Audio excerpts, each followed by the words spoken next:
Saudara, saya nggak pernah jadi maling di rumah Tuhan. Pastor William itu saksinya. Saya nggak pernah ambil persembahan saudara, saya nggak pernah ambil perpuluhan saudara. Tuhan yang ngomong, kamu harus taat Verona, jangan pakai uang gereja, itu bukan uang kamu, itu uang aku. Saya khotbahnya mau nangis nih saudara. Saya bilang sama Tuhan, Tuhan tapi saya pengen punya uang. Tapi bukan dengan cara itu. Meskipun ada banyak pendeta, ada banyak hamba Tuhan, banyak gembala pakai uang gereja. Tapi itu bukan uang kamu, itu uang jemaat, itu uang Tuhan. Dan saya taat sampai hari ini saudara. Saya taat. Ketika saya diberkati Tuhan, Tuhan bilang itu buat gereja. Saya masukin saudara 100 juta. Ketika saya diberkati Tuhan bilang lagi itu punya gereja. Saya masukin 50 juta.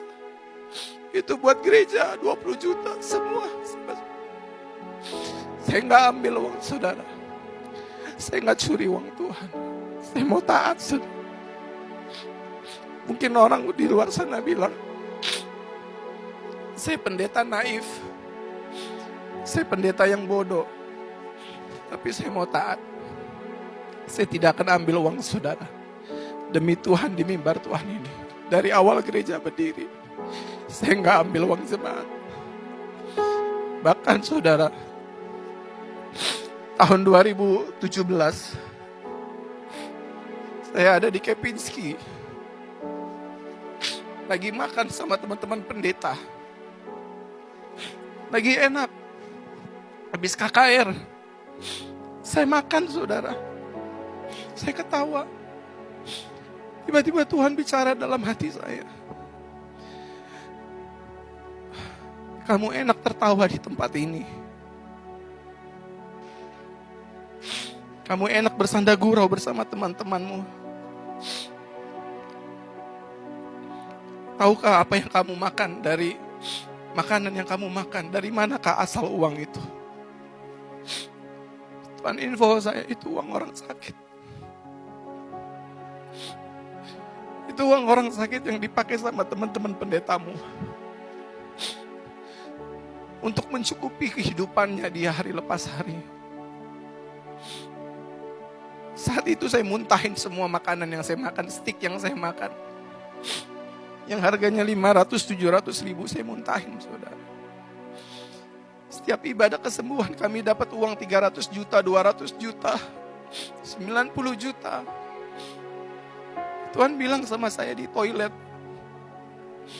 kamu sedang berdiri di atas penderitaan orang. Itu uang orang sakit, itu uang orang kanker, itu uang orang tumor. Kamu menyalahgunakan jabatanmu. Saudara, sejak tahun 2017, 18 sampai 2024 sampai saya dipanggil Tuhan. Saya udah janji sama Tuhan. Tidak satu sen pun uang orang sakit akan saya terima. Tugas saya berdoa dan ikhlas. Saudara kalau memberkati saya. Atas kesembuhan saudara, berkatilah gereja Tuhan. Saya dilarang keras untuk menerima uang orang sakit. Makanya saudara, saya melayani pejabat tinggi negara. Yang cucunya yang kakinya bengkok saudara. Kalau saya sebut saudara kenal. Saya dikasih uang satu kantong Indomie. Karena dia melihat sendiri cucunya yang kakinya bengkok bisa lurus saudara. Tuhan bilang sama saya, jangan kau ambil. Karena kakinya yang bengkok itu karena saya, bukan karena doamu. Serahkan uang itu ke gerejaku. Dan saya lakukan itu saudara. Sampai hari ini saya belajar taat. Saya harap jemaat Tuhan di gereja ini belajarlah taat. Jangan terprovokasi dengan ajaran pendeta, doktrin gereja. Jangan. Ini saudara. Mana bisa saya khotbah di setting nangis begini. Kalau bukan Roh Kudus. Dan semua yang saya ceritakan saya hidupi saudara. Kalau kamu taat, kamu gak usah minta sembuh. Tuhan pasti sembuh. Kalau kamu taat, kamu gak usah minta rumah, dia kasih rumah. Kalau kamu taat, kamu gak usah doain suamimu untuk kembali. Dia pasti akan kembali. Kalau kamu taat, sakitmu pasti sembuh. Belajar taat, saudara. Jangan jadi pemberontak, jangan seperti Yunus. Tuhan suruh seorang istri cukup punya satu suami. Sebaliknya suami cukup punya satu istri. Taat. Jangan ngingini harta sesamamu. Taat, saudara. Kita harus cari untung dalam berbisnis, tapi jangan buntungin hidup orang. Taat sama Tuhan. Kalau saudara taat, percayalah, saya sebagai wakil Tuhan, saudara akan mengalami kemenangan dan penuaian besar. Tepuk tangan buat Tuhan.